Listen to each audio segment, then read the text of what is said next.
ওনার যে আহ, মানে ধ্যান ধারণা, এটা খুব নিম্নমানের মনে হলো আমার। আমি যদি কম্পেয়ার করি হাবিবুল আউয়ালের সঙ্গে, হাবিবুল আউয়ালের অ্যাটলিস্ট ওই সাহস রয়েছে যে উনি ওনার দোষ স্বীকার করতে পারেন।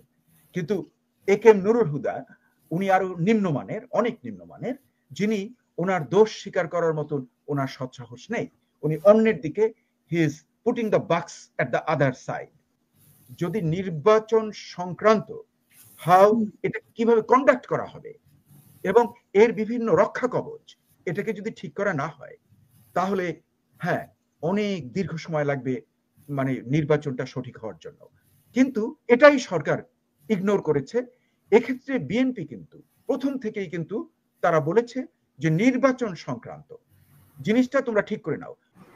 আমি 73 সনের নির্বাচনটা আমি নিজে দেখেছি। আমি তখন মহসিন হলে ছিলাম, এবং মহসিন হলের যে কমন রুম, যেখানে টেলিভিশন থাকে, তখন আমাদের কারো রুমে টেলিভিশন ছিল না, টেলিভিশন খুব কম। সেখানে বসে আমি দেখছিলাম, রাত যেই গড়িয়ে গেল, আমরা দেখলাম যে ক্যান্টনমেন্ট এলাকার যে কনস্টিটিউয়েন্সি, যেখানে মেজর জলিল দাঁড়িয়েছিলেন, উনি লিড করছিলেন। ওখানে বঙ্গবন্ধু দাঁড়িয়েছিলেন, তাকে লিড করছিলেন মেজর জলিল। হঠাৎ করে টেলিভিশনে আর কোনো খবর নেই ওই কেন্দ্রের। তারপরে আমরা বুঝতে পারলাম যে ব্যাপারটা যেন কেমন ঘটে গেল। কাজে এই ক্ষেত্রে হাবিবুল আউয়ালের যে বক্তব্য, তার সঙ্গে আমি কিছুটা একমত। আমি বলবো কিছুটা, নট সম্পূর্ণ। কারণ ওই নির্বাচনে আমার যে এস্টিমেট ছিল যে যদি জাসদকে নির্বাচনে বাধা না দিত, তাহলে হয়তো জাসদ 50 to 60 পার্লামেন্টারি সিট পেত। তারা পেয়েছে বোধহয় 8 কি 9টা। কিন্তু তৎকালীন আওয়ামী লীগ ওটাও সহ্য করেনি। তারা ভাবছে যে ক্ষমতায় শুধু নয়, অন্য কেউ যাতে কোনো সিটই না পায়। এটা আমি আমার নিজের চোখে দেখেছি তখন। কাজে এদিক থেকে হাবিবুল আউয়াল ঠিক কথা বলেছেন। আবার উনি যে 2024 এর নির্বাচন সম্পর্কে ওনার যে কমেন্ট, সেটাও কিন্তু ঠিক, যে ওটা অ্যাবসলিউটলি ভুয়া নির্বাচন হয়েছে, এবং উনি নিজেই এটা স্বীকার করলেন। কিন্তু এ কে এম নুরুল হুদা উনি কিন্তু নিজের কোনো দোষ উনি নিলেন না। উনি একদম যেন মনে হয় ধোয়া তুলসী পাতা। তাতে আমি যদি উনি দুজনকে বলেন যে 16 লাখ লোক কাজ করে, তারপরে এই নির্বাচনের জন্য, শুধু নির্বাচনে আরো 4 জন নির্বাচন কমিশনার থাকে, এগুলো নো, এগুলো বললেন উনি। না না, উনি এ কে এম নুরুল হুদাকে আমি চিনি। উনি আমার একটু সিনিয়র, আমরা একই কলেজ থেকে গ্রাজুয়েট করেছি।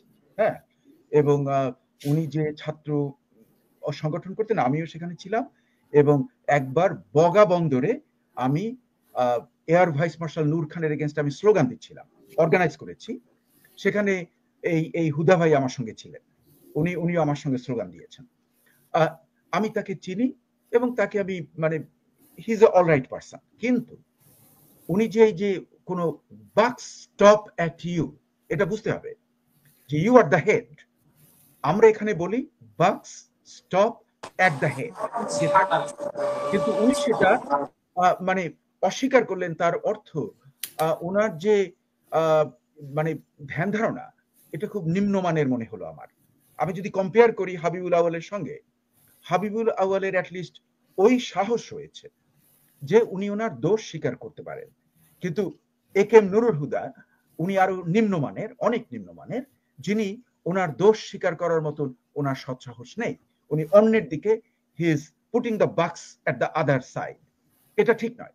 আর এই যে আপনি নির্বাচনের ব্যাপারে যেটা বললেন, আমি একটা কারেকশন করব। উনি হাবিবুল আউয়াল বলছেন সুষ্ঠু সংস্কার না হলে নির্বাচন সংক্রান্ত, তাহলে 1000 বছরেও কোনো ভালো নির্বাচন হবে না। 100 না, 1000 বলছেন। 1000 বছর, সরি। 1000 বলেছেন। The point which I would like to make at this ইসে যে নির্বাচন বিষয়ক সংস্কারটা, এটা হলো সবচেয়ে আর্জেন্সি, এবং এটাই কিন্তু বর্তমান সরকারের করা উচিত ছিল। কিন্তু তারা ধারে কাছেও যায়নি। হ্যাঁ, তারা শুধু অন্যান্য সাইড ট্র্যাক করছে। এবং আপনি যেটা বললেন যে খুব খাবার দাবার হচ্ছে, খাওয়া দাওয়া মানে ভালো খাবার দাবার, পানীয়, এইসব নিয়েই তারা ডিবেট করছেন।